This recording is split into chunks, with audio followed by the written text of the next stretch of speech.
بسم الله الرحمن الرحیم. کتاب قواعد صنف دوم مدارس دینی.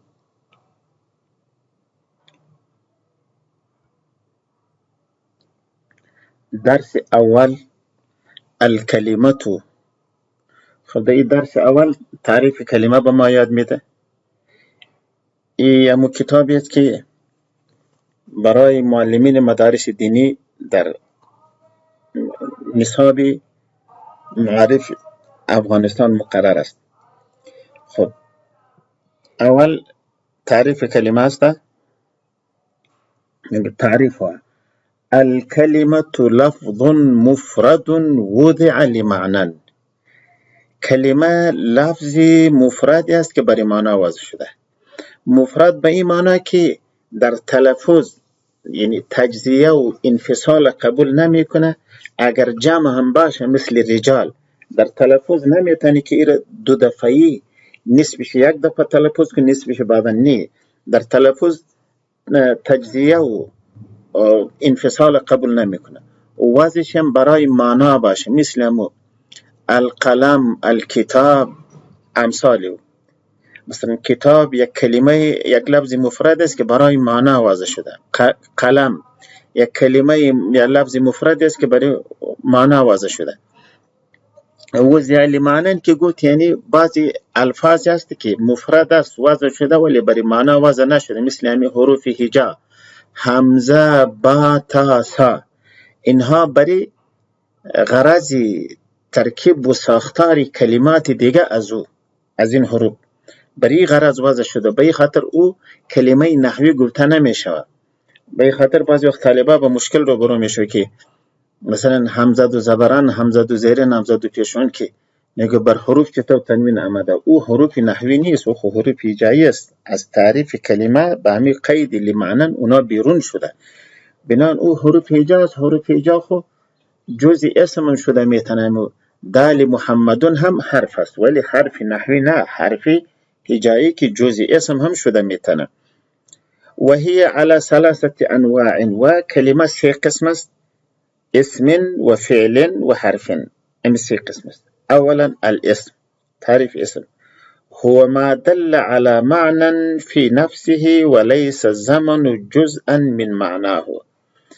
اسم آن لفظی هست دل علی معنی که دلالت میکنه بر یک معنی فی نفسی که در خود همین لفظ باشه. به این قید فی نفسی میخواه از حرف خط اسم را جدا کنه. حرف بر معنی دلالت میکنه فی غیره. باز تعریف حرف که برسیم انشاءالله باز معنی فی غیره اونجا توضیح میدیم. یعنی فی نفسی مثلا احمد بر معنا دلالت میکنه که در خود لفظ احمد است بدون از اینکه در کنار کلمه دیگه واقع شود. از او فهمیده میشه که منظور از احمد همون شخص است. محمود هم همین قسم دلالت بر همون معنا میکنه که در خود کلمه است بدون از اینکه در کنار کلمه دیگه ای را ذکر کنیم. از محمود همون شخص فهمیده میشه. ولیس الزمن جزءا من معناه. و دیگه قید ای در اسم است که زمانه جز از معنایش نمی باشه. یعنی دو قید داده. به قید اول از حرف رایش جدا کرد، حرف از تعریف اسم بیرون کرد به فی نفسه. ولیس زمان جزءا من معناه. ای که میگه زمانه جز از معنایش نمی باشه. به این قید باز فعل را از تعریف اسم بیرون میکنه. مثلا محمود خرج. محمود هم یک کلمه است که دلالت بر معنی فی نفسه داره و خرج هم. ولی خرج در معنایش زمانه هست. زمانه یک جز از معنایش است. خرج بر دو چیز دلالت میکنه، بر خروج و زمانه گذشته. ولی محمود که است تنها بر همون شخص دلالت میکنه که نامش محمود است. بر زمانه دلالت نمیکنه که محمود دیروز بود، امروز است، آینده است. یعنی زمانه در جز معنایش داخل نیست. و الیک بیان ذلك فی ضوء الامثله التاليه. و بگیرید بیان این تعریف اسم را در روشنی مثالای ذیل. قال تعالی اعوذ بالله من الشیطان الرجیم وعلم آدم الاسماء كلها. الله تعالی بر آدم علیه السلام همه نامها را تعلیم داد، یعنی استعداد فهمی امو نامهای هر چیز که در زمانه او موجود بود و آینده موجود می شود برای او استعدادش داد که او را درک بکنه. قال تعالی قال ومن ذریتی قال لا ینال عهد الظالمین. ابراهیم علیه السلام گفت که از اولادای ما هم امام و پیشوا، بعضی از اولادای ما هم امام و پیشوا مقرر کن. الله گفت که این منصبی که از طرف ما داده می شود برای ظالمان نمیرسه. قال تعالی سيقول السفهاء من الناس ما واللهم عن قبلتهم التي كانوا عليها. نادانان مردم خواهند گفت که این مسلمانان را چی چیز از آن قبلهشان دور دادن که آنها بر او بودن. شرح توضیح انظر الى الامثله المتقدمه. به مثال های گذشته نظر بکن. تجد انها تتكون من الفاظ كل منها يدل على معنى.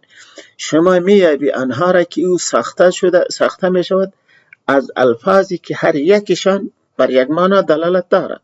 به طور مثال فلفظ آدم والاسماء وكل والها امی كلها امی ضمیر مجرور متصل في المثال الاول. آدم اسماء و کل والها، یعنی تو باید میگوید که آدم و اسماء و کل نامهای است و همچنین ها که بعد از کلها ذکر است ضمیر مجرور متصل است در مثال اول. و عهدی منصبی من، منصبی که از طرف من داده میشه. ظالمین در مثال دوم. و سفها و الناس و هم که ضمیر منصوب متصل هست، ضمیر منصوب متصل که ضمیر منصوب متصل هم هست. و قبلتهم و التي فی المثال فی الثالث در مثال سوم. اینها چی است؟ فیفیدو، اینا افاده میکنه بالاستقلال معنی، با استقلال یک معنی را غیر مقترن به زمانی که متصل و مرتبط به زمانه نیست، یعنی هر کدامش معنی مستقل را افاده میکنه که مرتبط به زمانه نمی باشه. چی معنی؟ ای یدل علی معنی ولیس الزمن جزءا منه. دلالت بر معنی میکنه و زمانه جزء همون معنیش نیست. مثل اسما، ظالمین، نادانها، مردم، قبلهشان، آنها، این معناهای مستقل داره ولی زمانه جزء معنیش نیست. فكل واحد من هذه الالفاظ اسم، فس هر یک از این الفاظ اسم است. این یک جای فیفیدو فلفظ آدم ضمیر خو وقتی که ایتو باشه و اهدی و ظالمین فی ثانی و السفهاء و الناس و هم فی ثالث، یعنی اینها هم همیتو اسمای است. فیفید بالاستقلال معنی. همی فا که نمی بود بهتر می بود همی فا، خو خیر است اینقدر به مقصود ضرر نمی رسن. ثانیا الفعل، یعنی در مرتبه دوم فعل بر ما تعریف میکنه. هو ما دل على معنی فی نفسه، لفظی است که دلالت میکنه بر معنی فی نفسه که در خود کلمه باشه. مثل خرجه بر خروج دلالت میکنه بدون از او که در کنار کلمه دیگه باشه. واقترنت دلالته على المعنى و متصل میشه و دلالتش که بر معنی داره مرتبط میشه به چی؟ به احد الازمنه الثلاثه، به یک از زمانه های ششگانه. یعنی فعل هم تا اینجا با اسم شریک است که دلالت علی معنی فی نفسه داره، تا اینجا اسم فعل شریک است. او حرف خو با مقید فی نفسه بیرون شده، فعل و اسم تا اینجا رایشان شریک است. باز وقت هران دلالت علی المعنی به احد الازمنه الثلاثه، و فعل باز دلالتش بر معنی مقترن است به یکی از زمانه های سگانه. به این قید باز راهی اسم و فعل جدا میشه. فعل یعنی از تعریف فعل باز اسم بیرون میشه، مثل که قبلا ولیس الزمان جزءا منه به او قید فعل را بیرون کرد، باز اینجا به این قید اسم را از تعریف فعل بیرون میکنه. و الیک بیان ذلك ضمن الامثله التاليه، و بگیری بیان این را در ضمن امثله ذیل. قال تعالی منهم من کلم الله و رفع بعضهم درجات. بعضی از این پیامبران آن کسانی است که الله به آنها سخن گفته و درجات بعضی آنها را بلند کرد. و قال تعالی انه یعلم الجهر، الله جهر میداند من القول از گفتار، و یعلم ما تکتمون، و میداند آنچه که شما کتمان میکنید. و قال تعالی خذ العفو وامر بالعرف و اعرض عن الجاهلین، عفو را انتخاب بکن و به خوبی امر بکن و از نادانا روگردانی بکن. الشرح تشتمل الأمثلة المتقدمة على كلمات يدل كل واحد منها على معنى مقترن بالزمن المعين. مشتمل است مثال های گذشته بر کلماتی که هر یکی از آنها دلالت میکنه بر یک معنایی که متصل و مرتبط به یک زمان معین است، یا به گذشته یا به آینده. مثلا یدل کل من لفظی کلمه و رفعه، دلالت میکنه هر یک از دو لفظی کلمه و رفعه. فی المثال الاول، در این مثال اول که کلمه و رفعه دلالت میکنه بر چی؟ على حصول عمل فی الزمان الماضی، بر حصول یک عمل و کار در زمان گذشته. الله سخن گفته به آنها، به بعضی از آنها سخن گفته، یعنی کلمه بر سخن گفتن در زمان گذشته دلالت میکنه. رفع بعض در ای به بلند کردن درجات در زمان گذشته دلالت میکنه. و یدل کل من لفظی یعلم و تکتمون، و همچنین دلالت میکنه هر یک از دو لفظ یعلم و تکتمون فی المثال ثانی، در مثال دوم، على حصول عمل فی الزمن الحال او المستقبل، ای باز بر حصول یک عمل دلالت میکنه در زمانه حال یا آینده. الله میداند جهر، خب یعنی حال و آینده، بر دانستن بر حصول علم دلالت میکنه در زمان حال یا آینده. و همچنین یعلم ما تکتمون، یعلم و تکتمون یعنی الله میداند آنچه که شما کتمان میکنید. تکتمون بر حصول کتمان دلالت میکنه در زمانه حال یا آینده. این حال و آینده هر دو تا ذکر میکنه، چون در عربی هم و بعضی زبانهای دیگه هم است که الفاظی که برای حال و آینده استعمال میشه مشترک یک لفظ استفاده میشه برای هر دو معنی. مثلا یکتبو، یکتبو او وقت استفاده میشه که قلم به دستش باشه روی کاغذ کس میکنم، یکتبو گفته میشه. و یکی یک لحظه و یک روز و یک سال بعد می نویسه هم برای همون یکتبو استفاده میشه، یعنی در عربی این مشترک است. و یدل کل واحد من الفاظ خذ و امر و اعرض، که هر یک از همون سه الفاظ دلالت میکنه بر چی؟ على طلب حصول عمل فی الزمان المستقبل، بر طلب حصول یک کار در زمان آینده.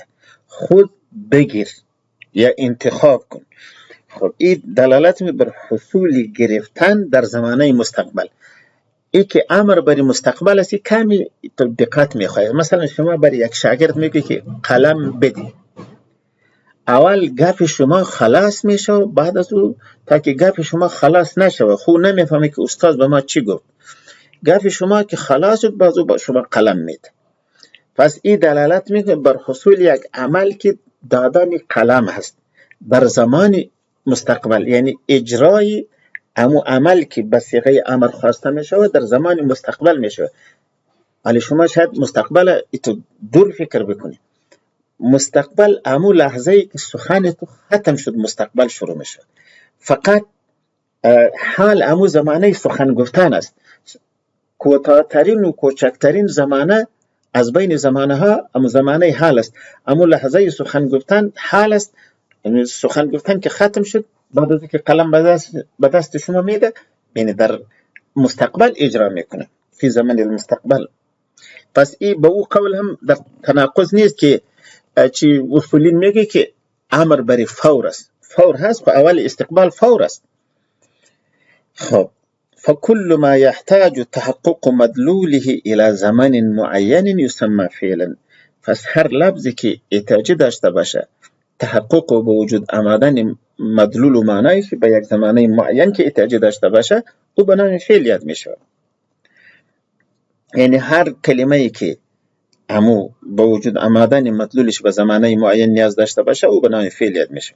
ثالثا الحرف هو ما لا يدل على معنى في نفسه.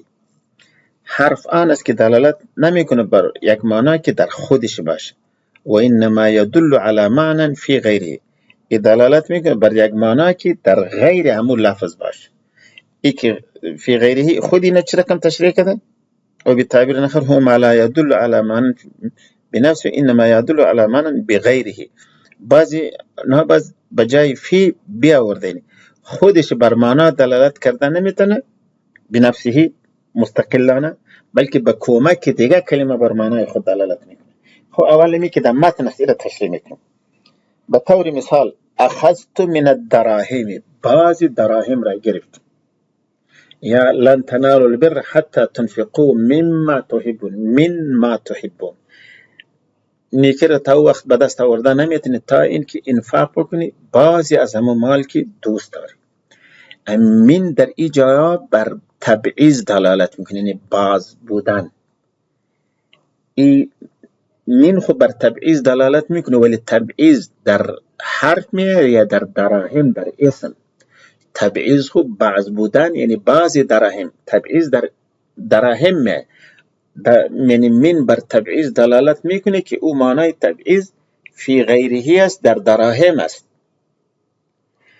همچنین بای جاره به طور مثال بای استعانت کتبت بالقلم.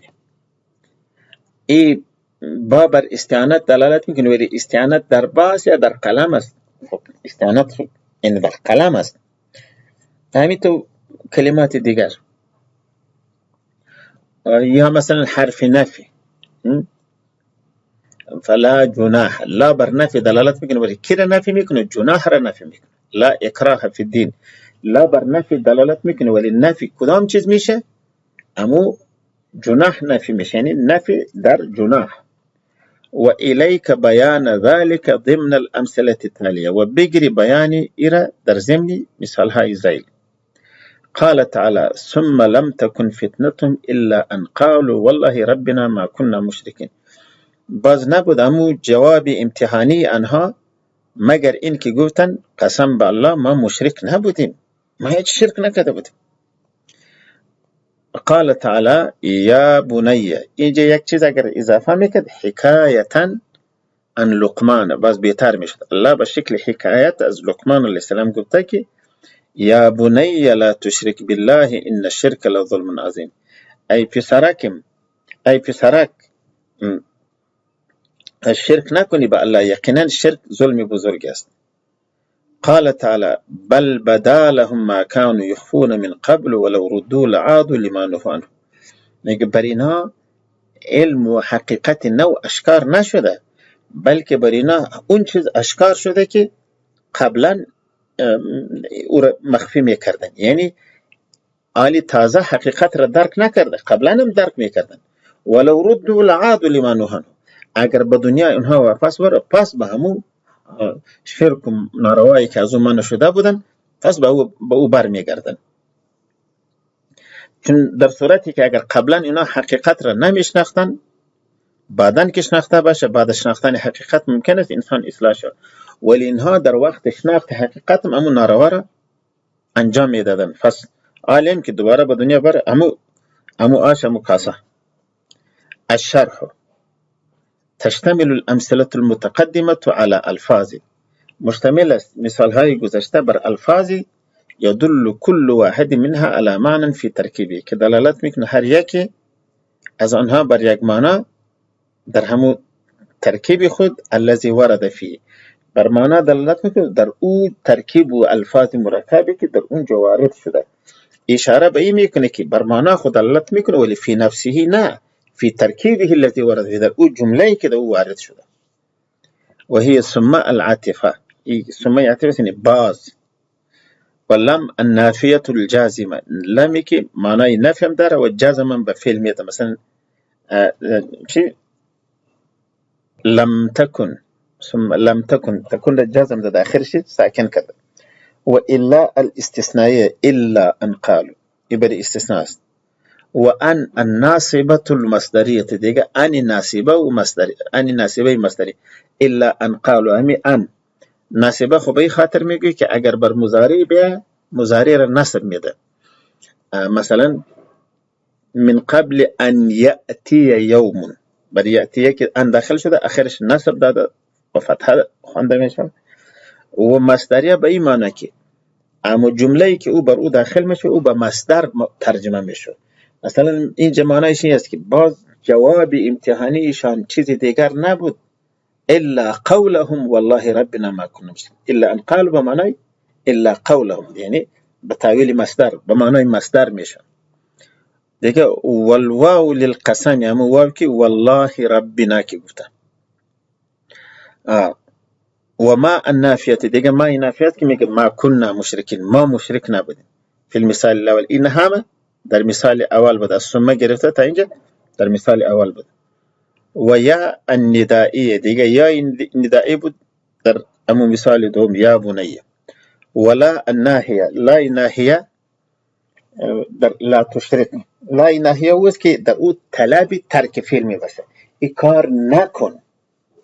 مثلا به کس میگه لا تعملو، کار نمی کنید، خبر میدی که شما والا برادر کار نمی کنید. یکی میگه لا تعمل، کار نکن. در نهی یعنی ترک کار مطلوب می باشه، بر طلب دلالت میگه. و این المؤکده، این شرک، این تاکیدی است. ولام الابتداء لظلم في المثال الثاني. و بل العاطفه دیگه، بل عاطفه است در مثال سوم. ای بل یعنی کلام گذشته را نفی میکنه، این قسمی نیست بلکه این قسمی است. یعنی اینها حقایق را تازه درک نکرده بلکه قبلا هم حقایق را میفهمیدن، بلکه برای اینها اشکار شده آنچه که قبلا مخفی میکردن. یعنی قبلا هم حق را میشناختن ولی اقرار نمیکردن. در سوره انعام قرآن کریم میفرماید قد نعلم انه لیحزنک الذی یقولون فانهم لا یکذبونک ولکن الظالمین بآیات الله یجحدون. ما میدانیم که گفتار آنها شما را غمگین میکنه، اینها شما را دروغگو فکر نمیکنن، لیکن این ظالمات دانسته از آیات الله انکار میکنن.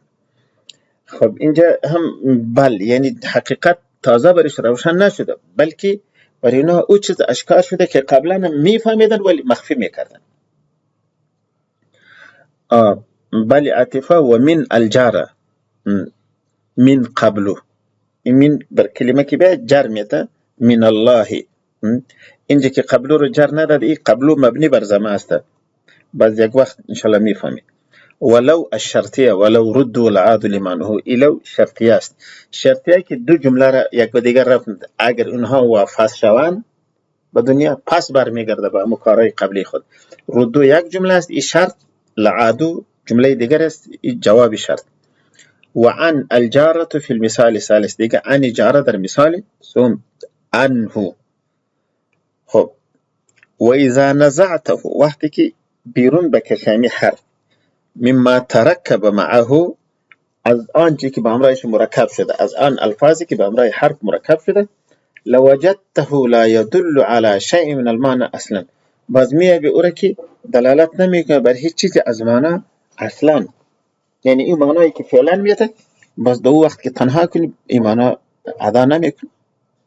و یسمى هذا النوع من الكلمات، و نامیده میشه و این نوع از کلمات بالحرف، به حرف نامیده میشه.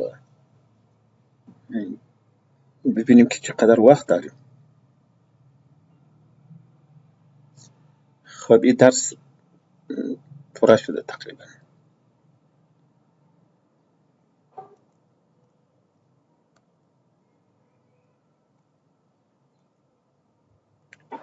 و باز درس جدا میشه. خلاصه ای شد که همون کلماتی که معنای مستقل داره، اگر زمانه جزش بود او فعل است، اگر زمانه جزش نبود اسم است. و کلمه‌ای که معنای غیر مستقل داره او باز حرف است.